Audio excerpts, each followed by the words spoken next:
Pour la technique, je prendrai le passage Ésaïe 41, versets 8 à 13. Et en attendant qu'il cherche, je vais peut-être vous introduire un peu ce message. On aime bien être soutenu dans la vie. Hein, on aime être soutenu dans la vie, je ne me trompe pas. Ouais, c'est normal. C'est toujours agréable quand on a des amis, quand on a des proches, quand on a des personnes, je veux dire, qui nous soutiennent, qui nous aident et qui sont présents. D'accord? Et c'est intéressant aussi de voir le soutien des entreprises les unes envers les autres. Quand le projet est commun, quand il y a une même pensée, une même idée, justement, il y a les entreprises qui vont s'unir, les investisseurs qui vont mettre de l'argent parce qu'ils croient en ce projet. Et justement, c'est mon titre du message ce soir, c'est quand l'Éternel soutient. Et j'aimerais vraiment voir un peu ce que l'Éternel va vraiment soutenir pour chacun d'entre nous, ce qu'il soutient véritablement et vraiment comment il le soutient. Ésaïe 41, donc les versets 8 à 13, il nous est dit « Mais toi, Israël, mon serviteur, Jacob, que j'ai choisi, race d'Abraham que j'ai aimé, toi que j'ai pris aux extrémités de la terre et que j'ai appelé d'une contrée lointaine, à qui j'ai dit « Tu es mon serviteur, je te choisis et ne te rejette point. Ne crains rien, car je suis avec toi. Ne promène pas des regards inquiets, car je suis ton Dieu. Je te fortifie, je viens à ton secours, je te soutiens de ma droite triomphante. Voici, ils seront confondus, ils seront couverts de honte, tous ceux qui sont irrités contre toi. Ils seront réduits à rien, ils périront. Ceux qui disputent contre toi, tu les chercheras et ne les trouveras plus. Ceux qui te suscitaient querelle, ils seront réduits à rien, réduits à néant. Ceux qui te faisaient la guerre, car je suis l'Éternel, ton Dieu, qui fortifie ta droite, qui te dit, ne crains rien, je viens à ton secours. C'est des belles paroles. Des belles paroles. Le contexte en fait de ce texte est très intéressant. Il faut savoir que le peuple d'Israël est mené en captivité à Babylone à cause de son péché. Et il part justement pour être soumis à un roi étranger, vivre dans un lieu étranger. Il va quitter le pays promis, le lieu de la promesse, pour se retrouver sous ce joug. Et Dieu leur dit ceci quand ils vont entrer dans le pays promis. Il leur promet le soutien. Il leur promet d'être présent. Il leur promet d'être triomphant au milieu d'eux, de rendre ce peuple triomphant. Et c'est quand même intéressant. D'ailleurs, les premières paroles du prophète envers le peuple d'Israël, c'est consoler, c'est dans Ésaïe 40, versets 1 à 2, si vous voulez noter. Consolez, consolez mon peuple, dit votre Dieu. Parlez au cœur de Jérusalem, écris-lui que sa servitude est finie, que son iniquité est expiée, qu'il a reçu de la main de l'Éternel au double de tous ses péchés. Et je ne sais pas si on peut imaginer, c'est une parole d'espérance que Dieu donne déjà au moment où le peuple entre en Babylone. L'Éternel soutient son peuple. Et il veut soutenir son peuple. Et je crois encore qu'il veut soutenir nos vies, nos cœurs, nos pensées, quel que soit le moment de notre vie, quel que soit l'instant. La première question que je nous pose ce soir, qu'est-ce que Dieu soutient ?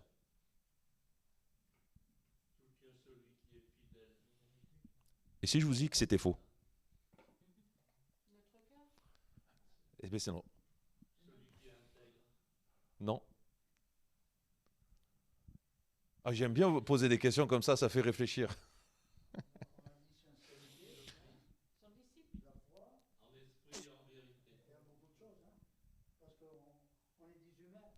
Oui, mais alors qu'est-ce que Dieu soutient ?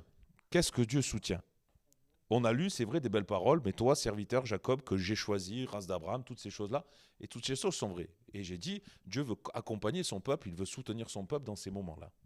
Mais il y a une chose qu'il ne faut pas oublier, qu'il ne faut pas perdre de vue. S'il dit ces mots, ce n'est pas pour redorer le blason du peuple d'Israël ou pour seulement l'encourager. C'est parce que Dieu soutient son plan de salut. Et il ne soutiendra rien d'autre. Pourquoi est-ce qu'il a choisi le peuple d'Israël ? Mais ouais, mais pourquoi ? Pour l'amener au salut. Pour le conduire vers l'éternité. Dieu a façonné un plan de salut pour le peuple d'Israël comme il a façonné un plan de salut au travers de Christ pour l'humanité. Et la seule chose que Dieu soutient, c'est un plan de salut, c'est son plan de salut. Ne vous inquiétez pas, pour le moment on voit le plan de salut, la prédication ne s'arrête pas là, on va aller un peu plus dans le détail après. Et Dieu va préparer son peuple justement à cette traversée à Babylone. Il va le conduire et il veut le conduire dans cette intimité. Quand on regarde dans l'Évangile, le plan de salut de Dieu s'est poursuivi au travers de Christ. On connaît ce verset par cœur, Jean 3, 16 et 17. Car Dieu a tant aimé le monde, qu'il a donné son Fils unique, afin que quiconque croit en lui ne périsse point, mais qu'il ait la vie éternelle. Dieu, en effet, n'a pas envoyé son Fils dans le monde pour qu'il juge le monde, mais pour que le monde soit sauvé par lui. Hein? L'apôtre Paul, dans Romains 5, versets 6 et 8, il dira « Lorsque nous étions sans force, Christ, au temps marqué, est mort pour des impies. À peine mourrait-on pour un juste. Quelqu'un peut-être mourrait-il pour un homme de bien.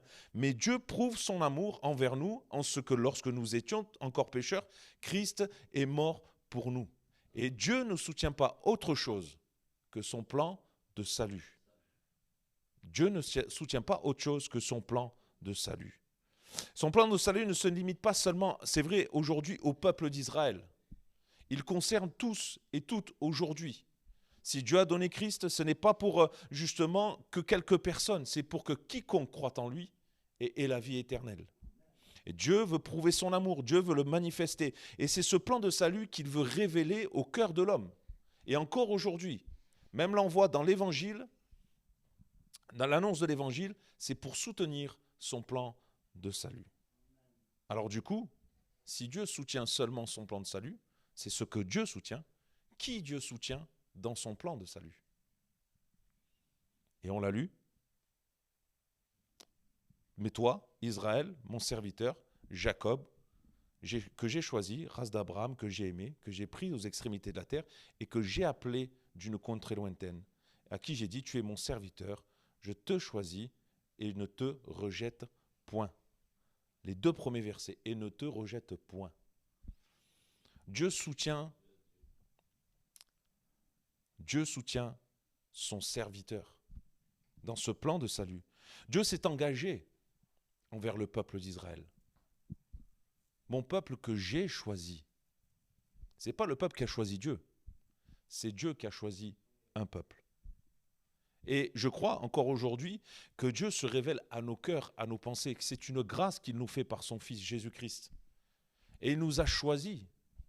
J'aime bien poser cette question, est-ce qu'on a demandé quoi que ce soit à Dieu pour qu'il envoie son Fils ? Quand on lit la Bible, pas un homme n'a demandé un secours. Pas un homme n'a demandé à ce que le Fils de Dieu vienne et libère. Non, c'est Dieu qui, dans son amour, a donné son Fils Jésus-Christ. C'est Dieu qui s'est révélé à l'homme. C'est Dieu qui a fait le choix de se donner à l'homme pour justement sauver l'humanité. Et il est là justement où encore dans ce texte on voit que Dieu s'est engagé avec le peuple d'Israël à soutenir justement ce peuple pendant ces moments-là, à se continuer à être avec ce peuple dans ces temps qu'il va traverser. Dans Ésaïe 40 au verset 11, il est dit « Comme un berger, il paîtra son troupeau. Il prendra les agneaux dans ses bras, il les portera dans son sein, il conduira les brebis qui allaitent. » Et c'est une belle image que nous avons là. Dieu est celui qui, comme un berger, prend soin de ses brebis et même des plus petits de ses agneaux. Le chapitre 40 se termine aussi de cette manière au verset 31. Mais ceux qui se confient en l'Éternel renouvellent leur force, ils prennent leur vol comme l'aigle. Ils courent et ils ne se lassent point, ils marchent et ne se fatiguent point. Tous ceux qui se croient en lui, tous ceux qui se confient en lui, tous ceux qui acceptent de marcher dans ce plan de salut. N'oubliez pas, Dieu soutient son plan de salut. Et tous ceux qui croient en lui, qui marchent avec lui, qui marchent dans cette vie-là, il les soutient aussi. Dieu est celui qui veut soutenir et qui soutient le peuple d'Israël. Il est celui qui, par son Fils aussi, soutient nos vies. Dans le psaume 20, verset 6, il est dit « Je sais déjà que l'Éternel sauve son oint. Il exaucera des cieux et de sa demeure et de sa sainte demeure, par le secours puissant de sa droite. » Dans un autre psaume, il est écrit « Je connaîtrai que tu m'aimes si mon ennemi ne triomphe pas de moi. » Dieu est celui parce qu'il a voulu, il s'est choisi un peuple, parce qu'il a voulu manifester sa vie, parce qu'il a voulu conduire ce peuple au salut, parce qu'il veut conduire nos vies au salut, il va garder et justement soutenir nos vies, parce qu'il soutient ce plan de salut, cette vie qu'il nous a donnée à chacun d'entre nous. Ça va ? Vous comprenez ? C'est bon ? Bien.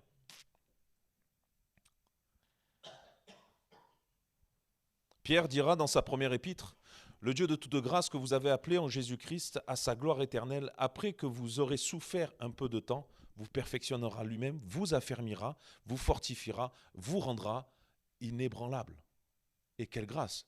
Et là aussi, si nous marchons dans ce plan de salut, si nous nous confions en l'Éternel, il est celui qui fortifie nos vies, qui enseigne nos âmes, qui nous prépare comme un athlète se prépare pour une épreuve. Il va justement faire le nécessaire pour que nous soyons stables, des hommes de foi, et des femmes de foi, pardon, pour que nous soyons des personnes établies sur la parole. Une troisième question. Pourquoi Dieu, finalement, soutient son plan de salut et soutient son serviteur?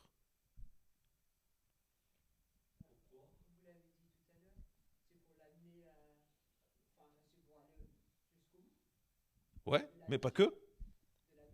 Mais pas que. C'est très juste, c'est très juste. Ouais, mais pourquoi Dieu soutient?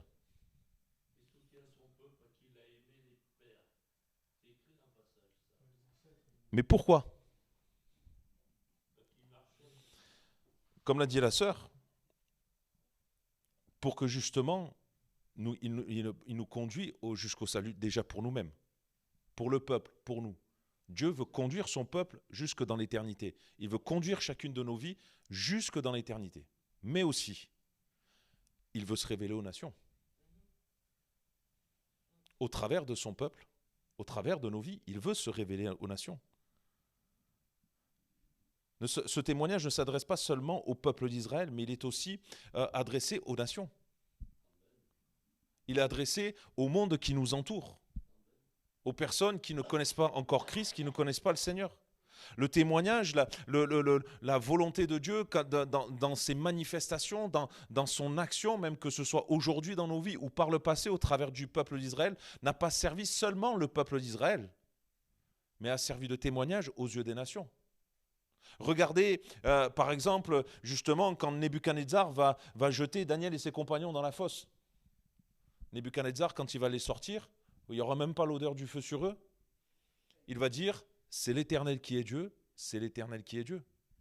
Ce qui va se passer ne va pas seulement encourager Daniel et ses compagnons, mais ça va toucher Nebuchadnezzar parce qu'il va reconnaître la grandeur de Dieu au travers de ce miracle. Et comprenons que là aussi, il y a un témoignage. Dans les versets que nous avons pris, nous y trouvons ces trois verbes, voir, savoir, observer et considérer. Et je ne sais pas si vous imaginez. C'est quoi le but de tout ça? Je regarde, je commence à connaître, j'observe et je considère pleinement. C'est-à-dire je commence à comprendre ce qui se passe et ce que Dieu est en train de faire. Je comprends qu'il est Dieu, je comprends qu'il est souverain, je comprends qu'il est roi. Et Dieu veut révéler son plan de salut au monde. Il veut conduire nos vies, mais il veut aussi témoigner, justement montrer sa grandeur aux yeux du monde. C'est pourquoi Jésus dira à ses disciples, allez par tout le monde, prêchez la bonne nouvelle. Ce n'est pas seulement pour l'Église. Et lundi matin, le pasteur, j'étais à la pastorale régionale, le pasteur partageait ce passage de l'Église primitive, de la mission finalement, où le témoignage de l'Église primitive, il a commencé à Jérusalem, il a fini à Antioche. Mais l'Église a continué à vivre dans cette communion avec le Seigneur, à se confier en Christ malgré les moments difficiles, malgré les persécutions qu'elle a connues, mais elle a été toujours le témoin de la grandeur de Dieu. Et des âmes se sont ajoutées à l'Église, ainsi de suite.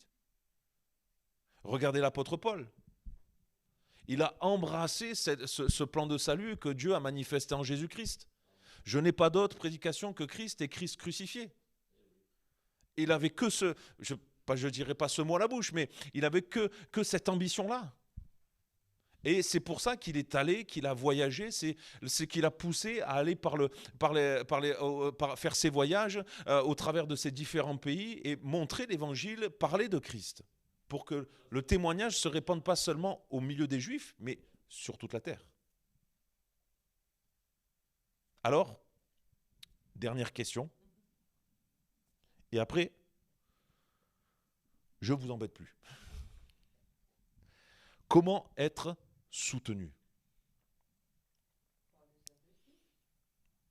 C'est vrai. La première des choses que j'ai mises, c'est reconnaître l'autorité de Dieu. Dans ce que nous avons lu, je ne sais pas si vous avez remarqué, Jacob que j'ai choisi, que j'ai appelé. Dieu est aux commandes. Le je prédomine souvent dans ce passage.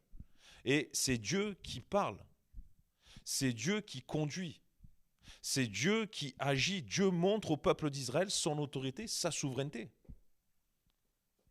C'est pas seulement justement pour dire à son peuple, je suis là. Non, c'est vraiment dire, c'est moi qui ai toute autorité. Comprenons encore une fois, je veux nous replacer dans le contexte, le peuple va entrer à Babylone.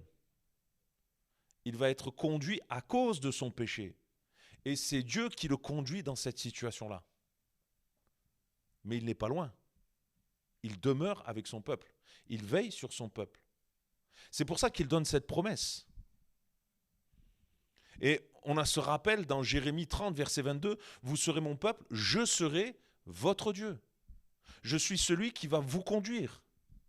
Je suis celui qui va vous façonner. Je suis celui qui va intervenir. » Et si Dieu montre son autorité au peuple, ce n'est pas pour le traiter comme un esclave, mais c'est pour qu'il vive et qu'il soit dépendant de Dieu, qu'il soit dans sa communion, qu'il reste attaché à lui, qu'il ait une véritable relation, comme l'image qu'on peut prendre aujourd'hui, c'est une relation comme un père avec un fils, qui est un lien qui ne peut pas se briser.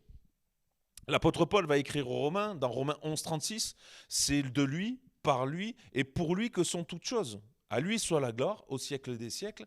Amen. Et si nous voulons être soutenus par Dieu, il nous faut reconnaître l'autorité de Dieu. La deuxième chose, c'est justement rester confiant dans son intervention. Notre texte est intéressant parce qu'il montre là aussi une belle image. Au verset 10, il dit « Ne crains rien car je suis avec toi. Ne promène pas des regards inquiets car je suis ton Dieu. Je te fortifie, je viens à ton secours, je te soutiens de ma droite triomphante. » Au verset 13, « Car je suis l'Éternel ton Dieu qui te fortifie de ta droite, qui te dit « Ne crains rien, je viens à ton secours. » Et c'est quand même des mots qui se répètent. Et je trouve dommage quelque part quand on regarde l'histoire du peuple d'Israël, que tout le peuple ne se soit pas attaché à ces paroles-là. Parce que quand on regarde, le peuple entier est entré en Babylone, mais il est sorti un reste d'Israël, il nous est dit. Un reste qui est resté attaché à ces paroles-là.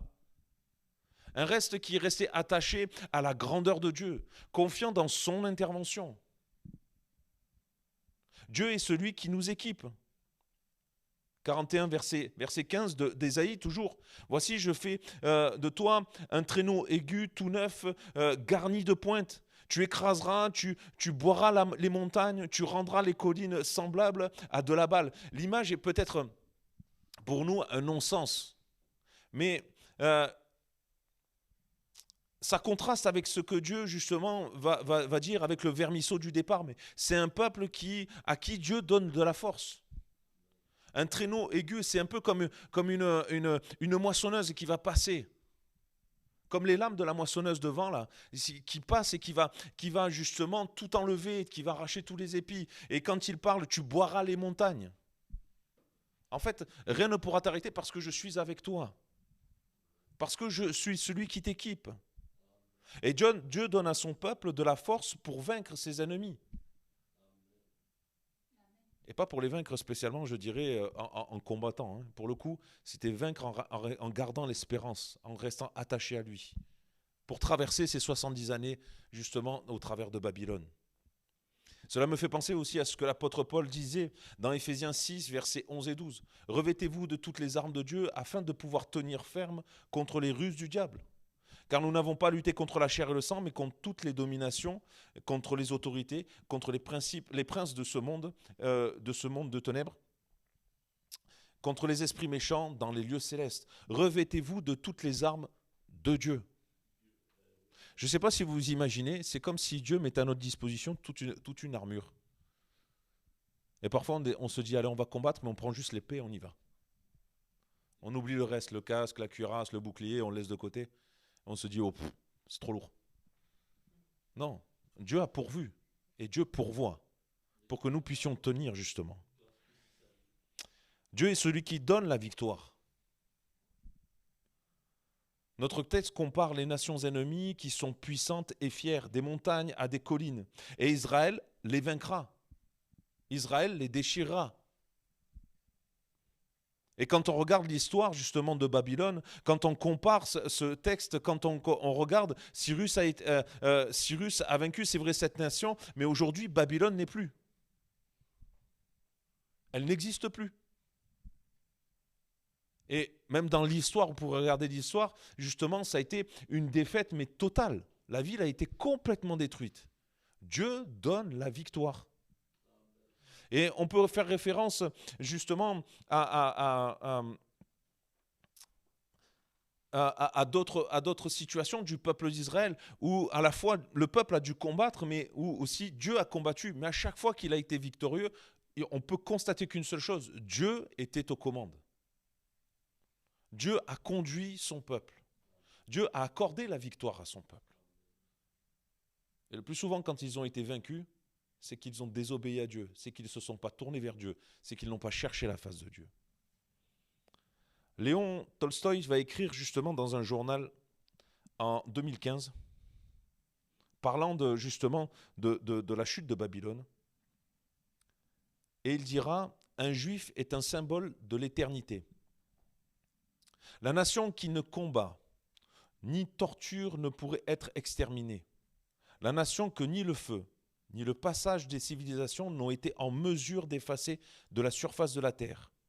La nation qui la première annonce la parole de Dieu. La nation qui a préservé la prophétie depuis si longtemps et qui l'a transmise au reste de l'humanité. Une telle nation ne peut pas disparaître. » Je ne sais pas si vous imaginez. Cet homme a le regard sur le peuple juif et il est conscient. Il réalise que c'est le peuple que Dieu avait appelé par le passé et qu'il s'est choisi et que c'est le peuple de Dieu. Une telle nation ne peut pas disparaître. Ces quelques mots sont forts. Cet homme reconnaît que le peuple d'Israël est gardé par Dieu parce qu'il est le témoin de Dieu. Et encore aujourd'hui, ce peuple est gardé par Dieu parce qu'il est le témoin de Dieu. Il est encore un témoignage et la victoire n'est pas toujours celle que nous attendons. Cependant, la victoire que Dieu accorde reste attachée à son plan de salut. Et c'est pareil pour nous aujourd'hui. La victoire n'est peut-être pas celle qu'on attend. La bénédiction n'est peut-être pas ce qu'on attend. Mais le but de la bénédiction, le but de la victoire, le but quand Dieu vient nous secourir, c'est son plan de salut. C'est pour nous ouvrir les yeux sur l'éternité, pour nous conduire vers l'éternité. Notre vie, notre chemin de foi sera justement jusqu'au retour de Christ. C'est vrai, fait de haut comme de bas, fait de choses bonnes comme de choses plus difficiles, plus amères à avaler. Mais toutes ces choses-là, si nous marchons avec Christ, ont un seul but, le plan de salut, l'éternité. Jésus le dira, « Je vous ai dit cela afin que vous ayez la paix en moi. Vous aurez à souffrir dans le monde, mais prenez courage, moi, j'ai vaincu le monde. » Les questions que je nous pose encore ce soir, pour terminer, voulons-nous demeurer dans ce plan de salut ou entrer dans ce plan de salut? Voulons-nous être ses serviteurs? Voulons-nous se soumettre à sa personne, à son autorité? Tout à l'heure, la sœur disait qu'il nous a donné le Saint-Esprit. Oui, le but du Saint-Esprit est de nous garder dans la vérité, de nous rappeler la grandeur de Dieu, de nous rappeler les paroles de Dieu, de nous rappeler la Bible, de nous rappeler toutes ces vérités. Mais voulons-nous nous y soumettre?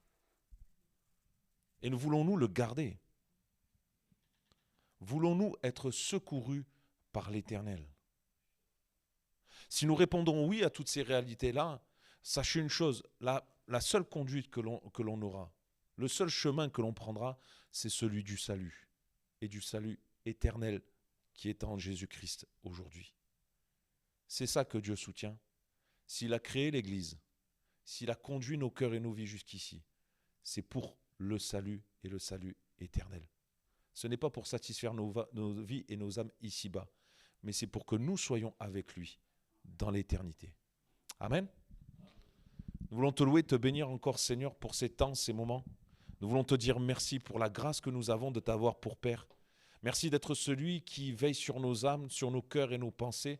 Merci d'être celui qui s'est révélé, Seigneur, à nos cœurs et qui veut encore nous conduire aujourd'hui, Père. Et je te prie, Seigneur, pour que nos âmes ne s'éloignent pas de ta vérité, mais qu'au contraire, Seigneur, elles aiment encore ta parole, l'action de ton esprit, Seigneur, qu'elles aiment encore ta conduite, Seigneur, et que nous puissions, Seigneur, vraiment d'un même cœur, d'une même âme, nous soumettre à ta personne. Que tu sois celui qui agisse encore parmi nous, Seigneur, que ce soit dans nos vies, mais aussi dans l'Église, Seigneur, et aussi sur cette ville, que nous soyons les témoins de ta grandeur, Père, et que ta gloire, Seigneur, soit manifestée dans cette ville, pour ton nom, Seigneur, pour ta personne, Père, que toi seul sois vu, honoré, Seigneur, que ta vie soit connue aussi, notre Dieu.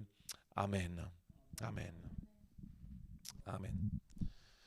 Je vous souhaite une bonne soirée. Que le Seigneur vous bénisse.